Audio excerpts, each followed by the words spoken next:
పేరు తీయకుండా పరువు తీయడం ఎలా అనే ఒక అద్భుతమైన పుస్తకాన్ని జయశంకర్ గారు రాయొచ్చు. నీట్ గా ప్రింట్ అది కొట్టి చమ్మొచ్చింది. నేను ఎందుకు చెప్తున్నానంటే రీసెంట్ గా యుఎన్ జనరల్ అసెంబ్లీ అయింది కదా, అందులో ఆయన పాకిస్తాన్ అనే పేరు బయట తీయలేదు, పేరు మాత్రమే బయట తీయలేదు కానీ ఆ దేశానికి ఎలాంటి డ్యామేజ్ అయితే చేయాలో మొత్తం చేశారు. నైబరింగ్ స్టేట్ అనే పదం మాత్రం వాడి స్టేట్ స్పాన్సర్డ్ ఉగ్రవాదానికి హోమ్ లొకేషన్ అది. ప్రపంచంలో ఇంటర్నేషనల్ గా ఎక్కడ ఎటువంటి ఉగ్రవాద దాడులు జరిగినా, ప్రపంచంలో ఎక్కడ ఎటువంటి ఇంటర్నేషనల్ ఉగ్రవాద దాడి జరిగినా కూడా దాన్ని ట్రేస్ బ్యాక్ చేస్తే అది పాకిస్తాన్ దగ్గరకు వస్తుంది. మా పెహల్గామ్ లో జరిగిన దాడి తర్వాత మేము ఏదైతే రిటాలియేట్ అయ్యామో అది మా రైట్, అది that is to defend our country. In fact ఆయన మాట చాలా బలంగా చెప్పారు. ఈ ఉగ్రవాదులు అది ఉంటారు కదా, వాళ్ళ ఇంప్యూనిటీని అది ఎంజాయ్ చేయడం, కాలర్లు అది ఎగరేసి తిరగడం, న్యూక్లియర్ బ్లాక్ మెయిల్ చేయడం అనుకుంటే అది భారతదేశంతో కుదరదు. అది మేము ఆ దేశాన్ని అకౌంటబుల్ గా నిలబడతాం, క్వశ్చన్ చేస్తాం, అవసరం అయితే అదేదైతే సింధూర్ లాంటిది చేసాం మళ్ళీ చేయాల్సి వస్తుంది అని ఒక పక్క చెప్తూ, recent example of cross border barbarism was the murder of innocent tourists in Pahalgam in April this year. India exercised its right to defend its people against terrorism and brought its organizers and perpetrators to justice. ఇలాంటి ఉగ్రవాద దాడులు ఇవన్నీ జరుగుతున్నప్పుడు UN ఏం చేస్తుంది? మీ ఇనాక్షన్ కి మీరు సమాధానం చెప్పాలి. మా మీద పెహల్గామ్ లాంటి దాడులు చేసి, ట్రేడ్ వార్లు చేసి, ఇలాంటి ఇబ్బందులు పెట్టి ప్రపంచంతో మమ్మల్ని కార్నర్ చేస్తుంటే మీరు ఏం చేస్తున్నారు? ఇన్ఫాక్ట్ మీలాంటి మల్టీలాటరల్ ఇన్స్టిట్యూషన్స్ ఉంటాయి కదా, మీరు చాలా రెస్పాన్సిబుల్ గా ఉండాలి, ఇంక్లూజివ్ గా ఉండాలి. అండ్ ఇన్ఫాక్ట్ ఈ గ్లోబల్ సౌత్ మొత్తానికి కూడా ఒక ఇనిషియేటివ్ తీసుకొని గట్టిగా మాడారు ఆయన. మీరు ఒక దేశం మీద డిపెండ్ అయి ఉండకండి కంప్లీట్ గా. రేపు ఆ దేశం కానీ చేతులు ఎత్తేస్తే మీరు దిక్కు లేకుండా వెళ్ళిపోతారు. Make sure there are multiple partners అని ఒక పక్క చెప్తూ, ఇన్ఫాక్ట్ ఈ కొత్త H1B రెగ్యులేషన్స్, రూల్స్ ఇవన్నీ వింటున్నాం కదా మనందరం. మీరు ఇలాంటి పని చేసిన ప్రతిసారి ఒక కొత్త గ్లోబల్ ఆర్డర్ రెడీ అవుతుంది, మీరు చూస్తూ ఉండండి. యుక్రెయిన్ దగ్గర కానీ, గాజా దగ్గర కానీ యుద్ధాలు ఆగిపోవాలి, పీస్ ప్రివేల్ అవ్వాలి. మాకు కూడా అదే కావాలి. కానీ వాళ్ళని మీరు కార్నర్ చేయడానికి మమ్మల్ని వాడుతుంటే మీరు ఏం చేస్తున్నారు? ఆయా దేశాన్ని మీరు కార్నర్ చేయడానికి మమ్మల్ని వాడుకోవడం ఎంతవరకు కరెక్ట్? ఇన్ఫాక్ట్ క్లోజింగ్ లో ఆయన మాట అన్నారు, ఉగ్రవాదం చేస్తున్న వాళ్ళు మాత్రమే కాదు, వాళ్ళకి సపోర్ట్ చేస్తున్న వాళ్ళకు కూడా లాజిస్టికల్ సపోర్ట్ అయి ఉండొచ్చు, ఫైనాన్షియల్ సపోర్ట్ అయి ఉండొచ్చు. వాళ్ళందరినీ మనం పట్టుకోవాలి, అకౌంటబుల్ గా నిలబెట్టాలి, క్వశ్చన్ చేయాలి. ఆయన స్పీచ్ నాకు చాలా ఇంట్రెస్టింగ్ అనిపించింది, ముఖ్యంగా ఆన్ గోయింగ్ సిచ్యువేషన్ లో. Let me explain. మీరు ప్యారల్ గా చూస్తే బెంజమిన్ నేతన్యాహు గారు కూడా వచ్చి స్పీచ్ ఇచ్చారు. ఆయన వచ్చినప్పుడు ఎవరెవరైతే డెలిగేట్స్ ఉన్నారో డిఫరెంట్ కంట్రీస్ కి సంబంధించి, ఎందుకంటే యుఎన్జిఏ మొత్తం మీరు ఎంత చెప్పినా కూడా మొత్తం పాలస్తీనియన్ స్టేట్ హుడ్ చుట్టూనే తిరిగింది. అది ఎంతమంది అవునన్నా కాదన్నా ఫ్రాన్స్, ఇటలీ దేశాలన్నీ ఇద్దరు అటుగాని ఇటుగాని ఒక స్ట్రాంగ్ స్టాండ్ తీసుకున్నాయి. బట్ ఈ ఆఫ్రికన్ దేశాలు అవనివ్వండి, యూరోపియన్ దేశాలు అవనివ్వండి, బెంజమిన్ నేతన్యాహు గారి మీద చాలా కోపం ఉంది వాళ్ళకి. అందుకని నేను రాగానే వాకౌట్ అది చేశారు. చాలా మంది దాన్ని సెల్ ఫోన్ లో క్యాప్చర్ కూడా చేశారు. ఒకసారి మీరే చూడండి. ఈయన స్టేజ్ ఎక్కి చాలా ఇంట్రెస్టింగ్ స్టేట్మెంట్ చేశారు. ఈయన కూడా తెలుసు నేను ఇవ్వాల్సిన స్పీచ్ ఇక్కడ వీళ్ళ కోసం కాదు, ఎవరెవరైతే డిఫరెంట్ దేశాల నుంచి ఉన్నారో వాళ్ళకి కాదు, ప్రపంచానికి నేను స్టేట్మెంట్ ఇస్తానట్టు ఆయన కొన్ని మల్టిపుల్ చాయిస్ క్వశ్చన్స్ అడిగారు. మనం ఎవ్రీ వీడియో ఎండింగ్ లో మనం కొన్ని క్వశ్చన్స్ అడుగుతాం కదా, option A, B, C, D అని చెప్పి ఇన్స్టాగ్రామ్ కి వచ్చేయమంట. అలాగే ఆయన 2 క్వశ్చన్లు అడిగారు. అందులో క్వశ్చన్ నెంబర్ 1, వీటిలో ఏ ఆర్గనైజేషన్ వల్ల చాలా మంది యూరోపియన్స్, అమెరికన్స్ చనిపోయారు, లేదా అమెరికా చావాలి అని ఇంగ్లీష్ లో నినాదాలు చేసే ఆర్గనైజేషన్స్ ఏంటి? Option A is Hamas, option B is Hezbollah, option C is Houthi, option D is al-Qaeda, option E is all of the above. Let's do a pop quiz and raise your hand if you know the answer. Here's the first question. A, Iran, B, Hamas, C, Hezbollah, D, the Houthis, or E, all of the above. అంటే దీనికి all of the above అని అందరికీ తెలుసు కదా. ఇప్పుడు ఇలాంటి questions అడిగి Hamas అంటే ఏంటి అని ప్రపంచానికి చెప్పే ఉద్దేశం అయింది. ఆయన గాజాలో చేసింది కరెక్టా కాదా అంటే దానికి సమాధానం అందరికీ తెలుసు. ఇన్ఫాక్ట్ అందుకే ఆయన చూసి చాలా మంది వాకౌట్ చేశారు. బట్ ఆయన పాయింట్ ఆఫ్ వ్యూ ఏంటంటే, మా దేశాన్ని నాశనం చేద్దాం అనుకున్న కంట్రీకి మీరు స్టేట్ హుడ్ ఇస్తే, మాకు October 7th చేసిన వాళ్ళు మా పక్కన మీరు కూర్చోబెడితే మీకు September 11th చేసిన వాళ్ళు మీ పక్కన నిలబెట్టినట్టే అని. అంటే ఆయన ఎగ్జాంపుల్ కూడా ఇచ్చారు. న్యూయార్క్ పక్కన అల్-ఖైదా అని ఒక దేశం పెడితే మీరు ఎలా ఫీల్ అవుతారు మీరు? అలాగే పాలస్తీనియన్ స్టేట్ హుడ్ మీద కూడా నా అభిప్రాయం అదే అని చెప్పి ఆయన వెళ్ళిపోయారు. మీరు ఇప్పుడు జయశంకర్ గారి స్పీచ్ ని, ఈ స్పీచ్ ని పక్కన పెట్టి ఒకసారి మీరు జూమ్ ఇన్ చేసి చూస్తే ఒక అగ్రెసివ్ స్పీచ్ కి, స్టర్న్ స్పీచ్ కి ఉండే డిఫరెన్స్ మీకు కనబడుతుంది. ఇజ్రాయెల్ చేస్తున్న పని వాళ్ళ సైడ్ నుంచి చూస్తే కరెక్ట్ అయి ఉండొచ్చేమో, కానీ డిప్లొమాటిక్ గా అన్ని దేశాలతో మనం రిలేషన్షిప్ మెయింటైన్ చేసే ఒక దేశంలో మనం మనలాగే మాట్లాడాలి. జయశంకర్ గారు చేసింది అదే. ఇవాళ వీడియోలో మనం ఏం చేద్దాం అంటే, జయశంకర్ గారు ఓన్లీ పాకిస్తాన్ మాత్రమే టార్గెట్ చేయలేదు, అమెరికాని కూడా చేశారు, UN ని కూడా చేశారు. గట్టిగా మాట్లాడితే ఇండైరెక్ట్ గా నేటోని కూడా చేశారు. అలా ఇవాళ ఆయన మాట్లాడడానికి, భారతదేశం ఇంత స్ట్రాంగ్ స్టాండ్ తీసుకోవడానికి అమెరికా ఏం చేస్తుంది మనకి మీరు చూస్తే మీరు షాక్ అవుతారు. మీరు ఈ వంకాయ్ మునీర్, షేబాజ్ షరీఫ్ వీళ్ళిద్దరు ట్రంప్ గారికి కలవడానికి వెళ్తే ఆయన వీడియోలు అది తీసి మంచి డాల్బీ అట్మాస్ సినిమాలో తీసి బయట ప్రొజెక్ట్ చేస్తున్నారు. వాళ్ళు ఎందుకు? పాకిస్తాన్కి ఏదో సపోర్ట్ గా మేము తోడుగా నీడగా మీకు అండగా నిలబడతామని కాదు, భారతదేశాన్ని రెచ్చగొట్టడానికి.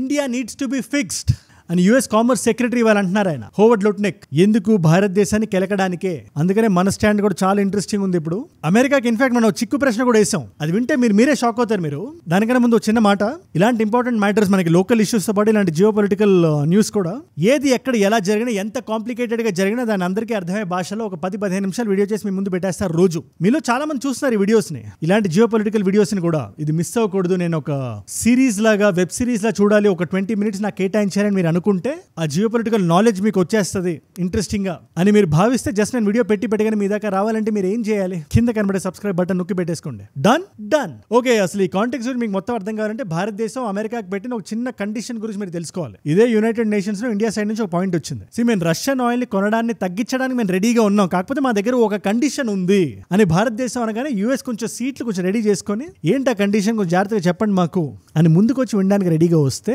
ఇరాన్ మీద మీరు ఏదైతే శాంక్షన్ విధించారో, ఫర్ ఎగ్జాంపుల్ ఇప్పుడు ఇరాన్ దగ్గరికి ఏదైనా దేశం వచ్చి భారతదేశం అనుకుందాం పలానా ఆయిల్ మాకు ఇవ్వండి అని ఇరాన్ దగ్గర మేము కొంటే, ఇరాన్ దగ్గర మీరు ఎలా కొంటారు అని శాంక్షన్ వేస్తారు. ఎవరు? ఇదే అమెరికా. ప్లస్ ఇరాన్ కి ఇజ్రాయెల్ కి జరుగుతున్న యుద్ధం వల్ల అమెరికా ఇజ్రాయెల్ సైడ్ తీసుకోవడం వల్ల ఇరాన్ మీద చాలా హాస్టైల్ గా ఉంది. మొన్నటికి మొన్న 3 లొకేషన్స్ లోకి వెళ్ళి నథాన్స్ ఇలాంటి 3-4 లొకేషన్స్ దగ్గరికి వెళ్ళి బాంబులు కూడా వేసింది. B2 బాంబర్లు అవి పట్టుకెళ్ళి. దీని మీద వీడియోస్ కూడా చేసాం మనం 2-3 months బ్యాక్. అందుకని ఈ కండిషన్ యూఎస్ కి అసలు నచ్చలా. ఇన్ఫాక్ట్ యూఎస్ కి నచ్చదనే విషయం మనకు కూడా తెలుసు. అందుకే కొంచెం చిక్కు ముడేసినట్టు ఈ క్వశ్చన్ అడిగాం మనం. సరే మేము రష్యా నుంచి కొనాలి, ఎక్కడి నుంచి కొనాలి? అట్లీస్ట్ మాకు ఇరాన్ నుంచి పర్మిషన్ ఇవ్వండి అని మనం అడిగాం. అఫ్ కోర్స్ అమెరికా దాని సైడ్ నుంచి సమాధానం చెప్పలేదు, కానీ అమెరికా పాయింట్ ఆఫ్ వ్యూ అంటే మనకు అర్థమవుతుంది. ఇక్కడ మనం అంట చీప్ ఆయిల్ కొనకూడదంట. మన దేశపు ఎకానమీని పక్కన పెట్టి యూఎస్ ఏది చెప్తే అది మనం వినాలి అని యూఎస్ కి సంబంధించిన ఒక వ్యక్తి అంటున్నాడు. ఒకసారి మీరే వినండి. India doesn't need to buy Russian oil, right? India buys Russian oil because they can buy it for cheaper. Indirect గా అఫ్ కోర్స్ మనకి రష్యా ఫ్రెండ్, మనకి సరసమైన ఆయిల్ ధర ఎక్కడ వస్తే అక్కడికి వెళ్తాం మనం. దాన్ని పక్కన పెట్టి అమెరికా నుంచి మనం ఎందుకు కొంటాం? లేదా రష్యా నుంచి మీరు వద్దు ససే మీరే అంటున్నారు, యుద్ధానికి మేము డబ్బులు ఇస్తున్నాం అంటున్నారంటే ఇద్దరు మీరు ఇరాన్ డ్యామ్ గేట్లు ఓపెన్ చేయండి, లేదా వెనిజువేలా అయినా ఓపెన్ చేయండి, మా రేట్లకు మేము కొనుక్కుంటాం. ఇప్పుడు వెనిజువేలా చుట్టూ మళ్ళీ యూఎస్ ఆర్మీ ట్రూప్స్ వీళ్ళందరినీ దింపింది. అక్కడ రెజిమ్ చేంజ్ చేయించాలి కదా. యూఎస్ కి పక్క దేశాల మీద ఎప్పుడూ ఒక ఇంట్రెస్ట్ ఉంటుంది. ఆయన పేరు ఏదో ఉంటుంది, నికోలస్ మదురో. ఆ వ్యక్తిని ఎలాగైనా గద్దె దింపాలి అని యూఎస్ ఫిక్స్ అయిపోయింది. సో వెనిజువేలా డ్యామ్ గేట్లు కూడా ఓపెన్ చేయదు మన కోసం. మరేంటి మా పరిస్థితి? మా కండిషన్ మీరేం సమాధానం చెప్తారని మనం డైరెక్ట్ గా అడుగుతున్నాం యూఎస్ ని. ప్లస్ భారతదేశం మీద విధించడానికి మీరు కోల్ అయినా, ఎల్పిజి అయినా, ఆయిల్ అయినా, గ్యాస్ అయినా ఏదైనా మీరు చూడండి, ఇండియా ఇప్పుడు నంబర్ 1 పొజిషన్ లో లేదు. ఇదర్ చైనా ఉంటుంది, లేదా యూరోప్ ఉంటుంది. ఏ యూరోప్ అయితే ఇప్పుడు మనకి నీతి సూక్తులు చెప్తుంది కదా. ఎల్పిజి మీరు ఒకసారి చూడండి, రీసెంట్ డేటాని మీరు చూడండి. రష్యా నుంచి అతి ఎక్కువ ఎల్పిజి కొన్నది యూరోప్. వీళ్ళు మనకి చెప్తారు, మనం వినాలి. ఇట్స్ హొరెండస్. పైగా ఇది సరిపోదన్నట్టు మన ముందుకు వచ్చి పాకిస్తాన్ వాళ్ళతో ఫోటోలు అవి దిగి ప్రెస్ అది చేసి మనకి చూపించడం, మనకి కాలుతుంది కదా అని చెప్పి అలాగో నమ్మకం. అక్కడ రీసెంట్ గా చెప్పాను కదా, ఈ వంకాయ షేబాజ్ షరీఫ్ కలవడానికి వెళ్ళారు ట్రంప్ గారిని. లేదా సైలెంట్ గా కలిసి వెళ్ళిపోతానంటే అది కాదు, 30 నిమిషాలు వెయిట్ చేయించి. అమెరికాకి పాకిస్తాన్ అంటే కూరలో కరివేపాకు అనే విషయం అందరికీ తెలుసు, కానీ వైట్ హౌస్ లో, ఓవెల్ ఆఫీస్ లో వితౌట్ ప్రెస్. అది ఎందుకు? అది ప్రెస్ ఒకవేళ ఉంటే, సార్ ఇమ్రాన్ ఖాన్ పరిస్థితి ఏంటి? ట్రంప్ గారికి బాగా సన్నిహితుడు కదా, ఆయన ఎందుకు అట్లా జైల్లో కుళ్ళిపోయేలా చేస్తున్నారంటే ట్రంప్ గారు ముందుకు వచ్చి లేదు మీరు విడిపించేయాలి, ఆయన బెస్ట్ ఫ్రెండ్ అన్నాడు అనుకోండి, వీళ్ళ దగ్గర సమాధానం ఉండదు. లేదా ఇంకో రిపోర్టర్ వచ్చి మీరేంటండి మీరు అంకెలు పెంచినట్టు పెంచేస్తున్నారు, మీరు ముందు 4 జెట్లు అన్నారు, తర్వాత ఇషక్ దార్ వచ్చి 5 జెట్లు అన్నాడు, అదే భారతదేశాన్ని కూల్ చేసినవి. తర్వాత సెల్ఫ్ గోల్ క్వాజా వచ్చి 6 జెట్లు అంటాడు. రీసెంట్ గా ఎవడో ఉంటాడు ఏసీసీ ప్రెసిడెంట్, ఆడి పేరు మోసిన్ నక్వీ, ఇడేకంగా నంబర్ని 7-8 అంటున్నాడు. ఇప్పుడు నిన్న మనం కప్పు కొట్టాం కదా, ఏసీసీ కప్పు. భారతదేశం పాకిస్తాన్తో ఆడి గెలిచి కొట్టింది. నాకు పెద్ద ఎగ్జైట్మెంట్ లేదు దాని మీద. ఒకప్పుడు డైలాగ్ ఉండేది, భారతదేశం ఆడితే గిడితే క్రికెట్ ఆడితే పాకిస్తాన్తో ఆడాలి, బంగ్లాదేశ్ తో ఆడితే ఏముంటుంది నా డాష్ అని చెప్పి డైలాగ్ ఉండేది. ఇప్పుడు ఆ బంగ్లాదేశ్ ప్లేస్ లో పాకిస్తాన్ పెట్టాల్సిన అవసరం ఉంది. ప్లస్ ఒక మ్యాచే చిరాకు అనుకుంటే 3 మ్యాచ్లు ఆడాం మన ఈ పర్టికులర్ రీసెంట్ టోర్నమెంట్ లో, ఆపరేషన్ సింధూర్ తర్వాత. ఇప్పుడు అదే ఎక్స్ట్రా అనుకుంటే మోసిన్ అనే వ్యక్తి పాకిస్తాన్ క్రికెట్ టీమ్ తో అంటున్నాడంట, మీరు ఏదైనా జెస్చర్స్ చేయండి, మీరు చేతులు పైన పెట్టండి, కింద పెట్టండి, ఎక్కడో పెట్టండి, మీ ఇష్టం, నేను చూసుకుంటా అంటున్నాడంట. భారతదేశంతో ఒకవేళ మీరు గెలిస్తే అది జరగని పని, కాకపోతే అన్నాడంట. మనం క్లియర్ గా చెప్పేసాం, ఆడిస్తే మేము తీసుకోమని అడిగితే మనకి ఇవాళ కప్పు ఇవ్వకుండా పంపించారు వెనక్కి. కెప్టెన్ గారు కూడా అంటున్నారు, సూర్యకుమార్ యాదవ్ గారు, ఇలాంటిది నేను ఎక్కడ చూడలేదు. నేను ఛాంపియన్స్ టీం ఒకటి లైవ్ లో మ్యాచ్ గెలిచిన తర్వాత కప్పు లేకుండా ఇంటికి పంపించడం అని, అంతే ఈ మోసిన్ అనే వ్యక్తి వల్లే. ఇప్పుడు ఇలాంటి పాకిస్తాన్ వెళ్ళి ట్రంప్ గారిని కలిస్తే దాని ఫోటోలు కట్టించి ఫ్రేమ్లు కట్టించి మనకి చూపిస్తే మనకి ఏదో కాలిపోతుంది అని చెప్పి ట్రంప్ గారు ఫీల్ అవుతున్నారు. ఇవాళ నేను చెప్తున్నా, మీకు దమ్ము ఉంటే మీరు ప్రెస్ పెట్టి చేయండి, అది రిపోర్టర్స్ తో చేయండి. ఈ వంకాయ మునీర్ ముందు ట్రంప్ గారిని ఒక్కసారి కెలకండి, ఒక్క డౌట్ అడగండి, ఇమ్రాన్ ఖాన్ కిదర్ హే అని అడగండి, జైల్ మే క్యూ డాలా అని అడగండి, షేబాజ్ షరీఫ్ అనే ఒక ఎక్స్ప్రెషన్ పెట్టండి. కలిస్తే అలా కలిసినట్టు బిహైండ్ క్లోజ్ డోర్స్ కలిసేసి మీరు ఫోటోలు తీపించుకొని ఫ్రేమ్లు గుద్దేసి మీరు గోడ కతికిచ్చేస్తే ఏమొస్తుంది? పైగా ఈ మునీర్ ఒక ఫోటో ఫేమస్ అవుతుంది పాకిస్తాన్ లో, మా రేర్ ఎర్త్ మినరల్స్ ఉన్నాయి మీరు తవ్వేసుకోండి, వచ్చేసేయండి, మేము రెడీగా ఉన్నాం చెప్తున్నాడు ఆయన. మీరు చూడండి ఎన్ని విధాలుగా దాడులు జరుగుతున్నాయంటే ట్రంప్ గారు ఒక్కలే కాదు. సరే ఆయన పక్కన పెడతాం ప్రస్తుతానికి, డీజేటీని. మార్క్ రుట్ నేటో చీఫ్ ఈయన, అదే బిగ్ డాడీ మార్క్ ట్రంప్ గారిని బిగ్ డాడీ అని పిలిచాడు కదా. ఆయన అంటాడు, ఆయన ఒక రిపోర్టర్ అడుగుతున్నారు ఆయన క్వశ్చన్, ట్రంప్ గారు మాటలు మార్చేస్తారు కదా, ఇవాళ ఒక మాట అంటారు, రేపు ఇంకో మాట అంటారు, ఎల్లుండి అది అంటారు, తర్వాత ఇది అంటారంటే, లేదు ట్రంప్ గారు చేసేది చెప్తారు, చెప్పేదే చేస్తారు, మీరు కావాలంటే చూడండి, ఇండియా ఇవాళ new Delhi is in call with Moscow, Modi గారు పుతిన్ గారు మాట్లాడుతున్నారు, మోదీ గారు పుతిన్ గారిని అడిగారు, సరే ఏంటిది మా మీద టారిఫ్ వేస్తున్నారు కదా, మీ వార్ ప్లాన్ ఏంటి అని మోదీ గారు అంట పుతిన్ గారిని అడిగారంట. ఈయన చూశాడు, బ్యాక్ డోర్ లో చూశాడు ఈయన. దానికి ఆయన ఈయనకి వార్ ప్లాన్ చెప్తే మోదీ గారు వచ్చి మనకి చెప్తారు, అదే యుఎస్ కి చెప్తారని చెప్పి ఆయన మీడియాతో చెప్తున్నారు. ఆయన This immediately impacts Russia because that means that Delhi is now on the phone with Vladimir Putin in Moscow. First of all NATO chief కి ఒక పవర్ ఉంటుంది. ఇవాళ నేటో అనే సంస్థకే పవర్ లేకుండా అయిపోయింది. నేటో కింద అమెరికా ఉందో, అమెరికా కింద నేటో ఉందో తెలియని పరిస్థితి. సరే పోనీ ఆ స్థాయిలో కూర్చొని ఆ కుర్చీ ఎక్కి మీరు నిజాలు మాట్లాడుతున్నారా? అబద్ధాలు, పచ్చి అబద్ధాలు. ఇవాళ భారతదేశం బయటికి బహిరంగంగా వచ్చి ఒక ప్రెస్ నోట్ ఇవ్వాల్సి వచ్చింది, అది కంప్లీట్లీ ఫాల్స్ అని రణధీర్ జైస్వాల్ గారు బయటికి వచ్చి చెప్పారు. A purported phone conversation between Prime Minister of India and President Vladimir Putin of Russia. This statement, let me clarify, is factually incorrect. ఇదంతా చూస్తుంటే ఒక్కటే విషయం గుర్తుకొస్తుంది, ట్రంప్ గారికి ఎవరైతే పక్కనుండి ఎస్ బాస్ అని మాట కూడా తడపడకుండా మాట్లాడతారో వాళ్ళనే పక్కన పెట్టుకుంటారు ఈ డొనాల్డ్ ట్రంప్. ఇది కూడా మార్క్ రూట్ లేదా షేబాజ్ షరీఫ్, ఆయన అయితే యుఎన్జిఏ అసెంబ్లీలో మీరు నమ్మరు, అది యుఎన్జిఏ అడ్రస్సా లేకపోతే ట్రంప్ సన్మాన సభ అన్నట్టుంది. స్టేజ్ ఎక్కి ఇవాళ రోజున ఈ సౌత్ ఏషియా అంతా ఇంత ప్లెజెంట్ గా, ప్రశాంతంగా, హాయిగా నిద్రపోతుందంటే దానికి కారణం ట్రంప్ గారే. అది ఆన్ టైం ఆయన కొన్ని డెసిషన్స్ తీసుకోవడం వల్లే మేము ఇలా సుఖంగా ఉన్నాం అంటే అక్కడ పాకిస్తాన్ డెలిగేషన్ అంతా చప్పట్లు కొడుతుంది. Recognition of President Trump's wonderful and outstanding contribution to promote peace in our part of the world, Pakistan nominated him for Nobel Peace Prize, and I think this is the least we could do for his love for peace, and I think truly he's a man of peace. ఇక్కడ ఎవరెవరు కూర్చున్నారు? ఇషక్ there కూర్చున్నాడు, self goal Khwaja కూర్చున్నాడు, again IT minister పేరేదో ఉంటుంది, అయోతుల్లా Khan, yeah, వీళ్ళందరూ కూర్చొని కమాన్ అని encourage చేస్తున్నారు. This is the least we can do అంటున్నాడు ఆయన షేబాజ్ షరీఫ్. ఏది నోబెల్ ప్రైజ్ కి ఆయన నామినేట్ చేయడానికి. అది ఎప్పుడు జరుగుతుందండి? మనకి గాజాలో యుద్ధం ఆగినప్పుడే కదా. ఇజ్రాయెల్ చూస్తే ఎక్కడైనా ఆపేలా ఉందా? బెంజమిన్ నేతన్యాహు మైక్ పట్టుకొని జనాలందరూ వాకౌట్ చేసినా కూడా భయపడకుండా ఆయన మనసులో ఉండేది మాట్లాడుతున్నాడు. ఆయన పాలస్తీనియన్ స్టేట్ హుడ్ జరగని పని అని చెప్పి ఆయన చెప్తున్నాడు. ఆయన ఇంకెక్కడ యుద్ధాలు ఆగడం, ఇంకెక్కడ నోబెల్ ప్రైజ్. మీరు ఇండియా పాకిస్తాన్ మీరు ఎంత చెప్పినా కూడా దానికి నోబెల్ ప్రైజ్ రాదు. నిజమైన యుద్ధాలు అవి రెండు ఆపితేనే వస్తుంది మీకు, అవి ఆగో మీకు రాదు.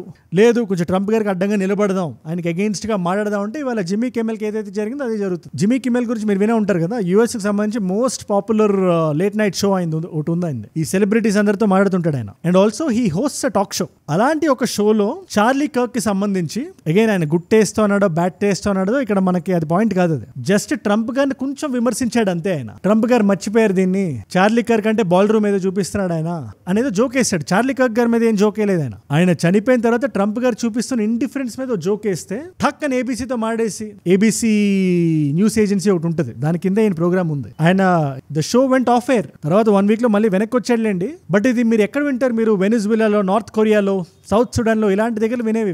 జనాలు బయటకు వచ్చి మాట్లాడలేకపోతున్నారు, విమర్శించలేకపోతున్నారు గవర్నమెంట్స్ ని అని. అలాంటి వ్యక్తిలా ట్రంప్ గారు తయారైతే ఒక్కసారి ఊహించుకోండి ఫ్యూచర్ ఎలా ఉంటుందో. ఇంకా 3 ఏళ్ళు కూర్చుంటారు ఆయన అక్కడ. తర్వాత షో రెజ్యూమ్ అయిపోయి జిమ్మీ కిమెల్ వెనక్కి వచ్చిన తర్వాత ఈయన ఏమైనా సంయమనం పాటించాడా అంటే ఇదే ట్రంప్ గారు లేదు, ససేమిరా నాకు నచ్చట్లేదు, నేను ఒప్పుకోను అంటున్నాడు మళ్ళీ ఈయన. సో మన భారతదేశం మీద కాదు, ఆయన మాటని జవదాటి ఎవరైనా కొంచెం అడ్డంగా మాట్లాడితే ట్రంప్ గారు ఇంతే హాస్టైల్ గా ఉంటున్నారు ఆయన. అండ్ ఇదంతా ఎందుకు వచ్చిన గొడవ అనుకుంటున్నారు మీరు? టారిఫ్లు ఎందుకు వేశారు? రష్యన్ ఆయిల్ మనం కొంటున్నాం. మనం ఎందుకు కొంటున్నాం రష్యన్ ఆయిల్? మన దగ్గర లేదు కాబట్టి. అండ్ ఆనెస్ట్లీ స్పీకింగ్ మనం కూడా చాలా సెల్ఫ్ రిలయంట్ గా ఉండాలి. మన దేశానికి ఏం తక్కువ చెప్పండి మీరు ఒకసారి. నాకు తెలియకడుతున్న ఒకటే మాట, రీసెంట్ గా అండమాన్ అండ్ నికోబార్ ఐలాండ్స్ దగ్గర విజయలక్ష్మి సీ దగ్గర విజయలక్ష్మి 2 మనకి నేచురల్ గ్యాస్ దొరికింది. దీన్ని అఫీషియల్ గా హర్దీప్ సింగ్ పూరి గారు బయటకు వచ్చి చెప్పారు. కాబట్టి మీరు వీడియో కూడా చూడొచ్చు, అక్కడ ఫైర్ అలా కొంచెం ఫ్లేర్ అప్ అవుతుందంటే అక్కడ మీథేన్ గ్యాస్ ఉంది అని. అండ్ ఇలాంటి పాకెట్స్ మనకి దొరకడం కూడా మనకి చాలా ఇంపార్టెంట్. ఇన్ఫాక్ట్ ఇదే విషయాన్ని September 10th ఒక ఆర్టికల్ ఒకటి వచ్చింది బయటికి. అండమాన్ మీరు పక్కన పెట్టండి, మనకి కృష్ణా గోదావరి బేసిన్ గానీ, మన శ్రీలంక దగ్గర, ఇండియా దగ్గర, ఇండియన్ ఓషన్ లో ఇంకా చాలా అన్టచ్డ్ పాకెట్స్ ఉన్నాయి. నేచురల్ గ్యాస్ దొరకడానికి చాలా ఛాన్స్ ఉంది అని మనం మాట్లాడలే, యుఎస్ మాట్లాడుతుంది. ఇన్ఫాక్ట్ ఇలాంటి బేసిన్స్ లోను మన దేశం లోపల కూడా మనం వెతకాల్సింది ఇంకా చాలా ఉంది, మనం వెతకాలి కూడా. ఇంకా ONGC is currently under process. Ballia district అని ఒకటి ఒకటి ఉంది ఉత్తరప్రదేశ్ లో, అక్కడ ఆయిల్ దొరుకుతుందని చాలా గట్టి నమ్మకం ఉంది. We are searching Ballia district and self reliance అనేది మనలో ఉండాలి. దాని ఉద్దేశం బయట మనం బాయ్కాట్ చేశారని కాదు, అలా చేయకూడదు కూడా. But what is important here is మనం ఎప్పుడు మన దగ్గర ఏది లేకుండా బయట వాళ్ళ మీద కంప్లీట్ గా డిపెండ్ అయితే ఇదిగో ఇవాళ జరిగినట్టే. వాళ్ళ మీద మనం ఎంత డిపెండ్ అయిపోయి ఉన్నామంటే పీటర్ నెవారో ఒక స్టేట్మెంట్ ఇచ్చాడు.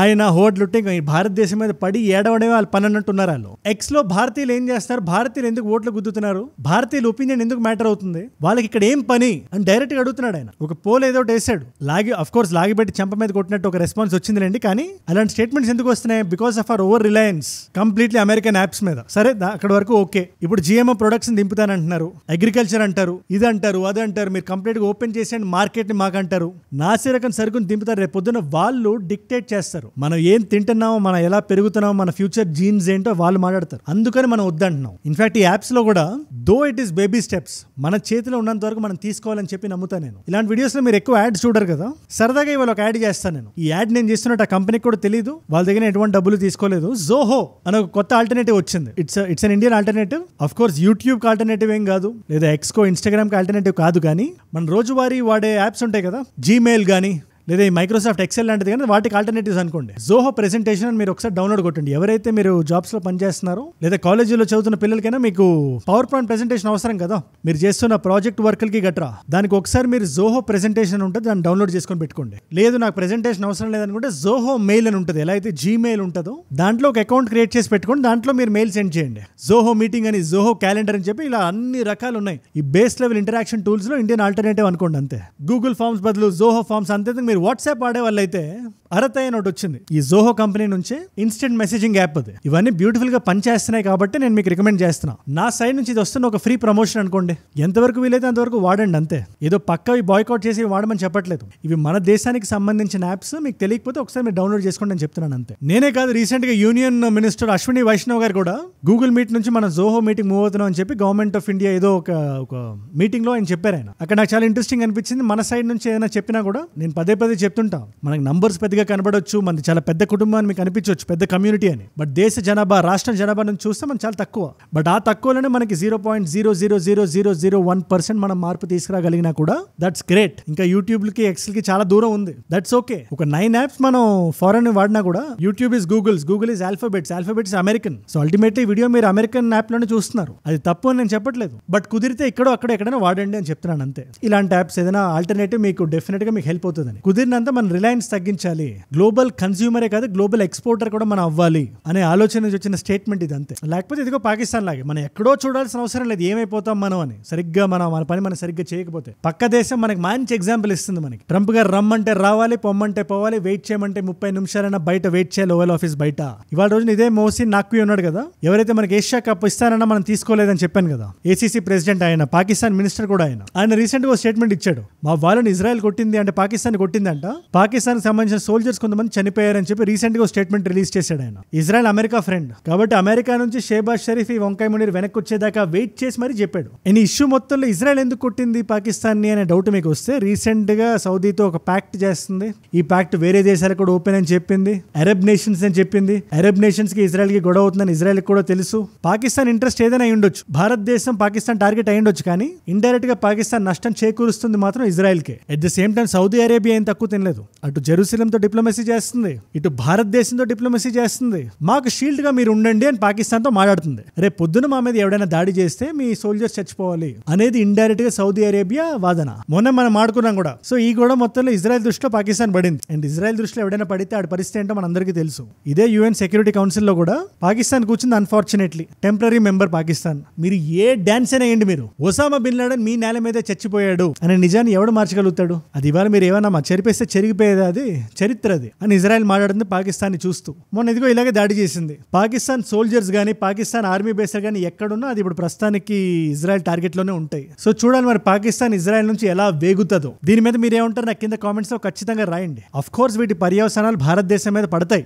In fact Trump 2.0 is complete opposite. Pakistan కి జానే జిగర్ అంటున్నాడు ఆయన. అది ఏంటో మనకు అర్థం కావట్లేదు. But we have to keep wait and see. మనం చేయగలిగింది ఒకటే, రేపు పొద్దున మనకి వ్లాదిమిర్ పుతిన్ గారు వస్తారు కదా, ఆయన్ని ఎలా వెల్కమ్ చేయాలంటే జిగర్ ఇంహేల్ అనాలి. అమెరికా కొంచెం చూసినప్పుడు కొంచెం ఏంటిది అనుకోవాలి. ఆ రేంజ్ లో కానీ మనం వెల్కమ్ చేయగలిగితే, మన సెలబ్రిటీస్ అందరినీ కూర్చోబెట్టి ఆయనతో మాట్లాడి కొంచెం PR అది చేసుకోగలిగితే ఖచ్చితంగా అది అమెరికాకి మనం ఇస్తున్న ఒక స్టేట్మెంటే. ఆ స్టేట్మెంట్ ఇవాళ మనం ఇవ్వాల్సిన అవసరం ఎంతైనా ఉంది. మరి వంకాయని పక్కన పెట్టుకొని ట్రంప్ గారు DJT గారు మాట్లాడారు కదా, ఫోటోలు వీడియోలు కొంచెం పెళ్లి వీడియోలో మంచి బయటికి రిలీజ్ చేశారు కదా, మరి మనం చేయకపోతే ఎలా? దీని మీద మీరు ఏమంటారు నాకు కింద కామెంట్స్ లో రాయండి. ఇవాళ మల్టిపుల్ చాయిస్ క్వశ్చన్ మీ అందరికీ. నికోలాస్ మదురో వెనుజువేలన్ లీడర్ ఉన్నాడు కదా ప్రెసిడెంట్, ఆయన ప్రెసిడెంట్ గా కుర్చీ ఎక్కి కూర్చున్న సంవత్సరం ఏది?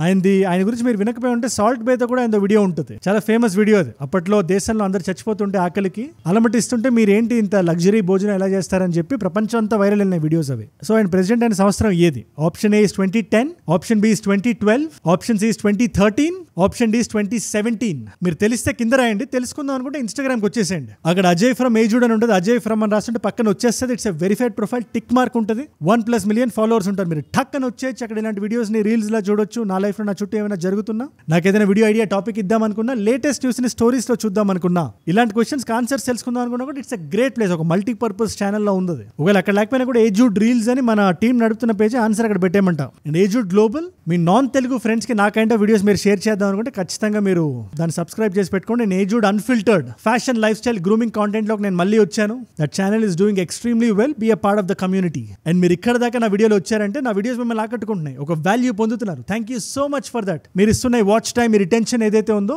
ప్రాణం పెట్టి నన్ను రోజు మాట్లాడడానికి, రోజు పనిచేయడానికి నన్ను ప్రేరేపిస్తుంది, ప్రోత్సహిస్తుంది. దానికి మీరే నా ప్రేరణ. Your my inspiration. మీరు రోజు ఇలా చూడడం వల్ల, ఈ టైం నాకు కేటాయించడం వల్ల అది ఎంత మంది కొత్త వాళ్ళకి రీచ్ అవుతుందో తెలుసా? అలాంటి కొత్త వాళ్ళు మీరు కానీ ఉంటే నేను ఒక్కటే చెప్పగలుగుతాను, నాకు మీరు టైం ఇచ్చేసేయండి. మీరు ఆఫీస్ నుంచి వచ్చిన తర్వాత లేదా కాలేజ్ నుంచి వచ్చిన తర్వాత ఒక 10-15 నిమిషాలు నాతో కేటాయించండి చాలు. ఆ వీడియోస్ మీరు మిస్ అవ్వకుండా నేను పెట్టగానే మీ దగ్గర రావాలి, మీ ఫీడ్ లో ఉండాలంటే మీరు ఏం చేయాలి? కింద కనబడే సబ్స్క్రైబ్ బటన్ నొక్కి పెట్టేసుకోండి. డన్. మీకోసం 2 కాంప్లిమెంటరీ వీడియోస్ కూడా పెడుతున్నా. ఈ వీడియో కరూర్లో ఏదైతే జరిగిందో విజయ్ గారి ఇన్సిడెంట్, దాని గురించి చాలా మందికి చాలా రకాల డౌట్స్ వస్తున్నాయి. ఇవాళ టీవీకే బయటకు వచ్చి కూడా మాట్లాడుతుంది, చాలా పెద్ద న్యూస్ అవబోతుంది. దీని గురించి ముందే మీరు అప్డేటెడ్ గా ఉండాలన్నా విజయ్ గారు ఖచ్చితంగా బయటకు వచ్చి ప్రెస్ మీట్ కూడా ఇస్తారు. దాని మీద మీకు క్లారిటీ కావాలన్నా కంప్లీట్ న్యూస్ ఉంది, ఆ వీడియో ఇక్కడ ఉంది. లేదు రీసెంట్ గా బాలకృష్ణ గారికి చిరంజీవి గారికి ఒక గొడవ అయింది కదా, అది ఏంటది, దాని జెనిసిస్ ఏంటి, దాని రీజనింగ్ ఏంటి, అనలిటికల్ పాయింట్ ఆఫ్ వ్యూలో మీరు తెలుసుకుందాం అనుకుంటే ఆ వీడియో ఇక్కడ ఉంది. మీకు ఏది ఇంట్రెస్ట్ ఉంటే అది చూడండి. నేను మళ్ళీ మిమ్మల్ని రేపు కలుస్తా. మనందరం కలిసి పెరగాలి, కలిసి ఎదగాలి. Let us all grow together. Let us all rise together. Rise above ignorance. Rise above arrogance. Rise above hate. ఏజుడ్ అంటే మనం. జై హింద్, జై భారత్, జై ఆంజనేయ. ఓం నమః శివాయ.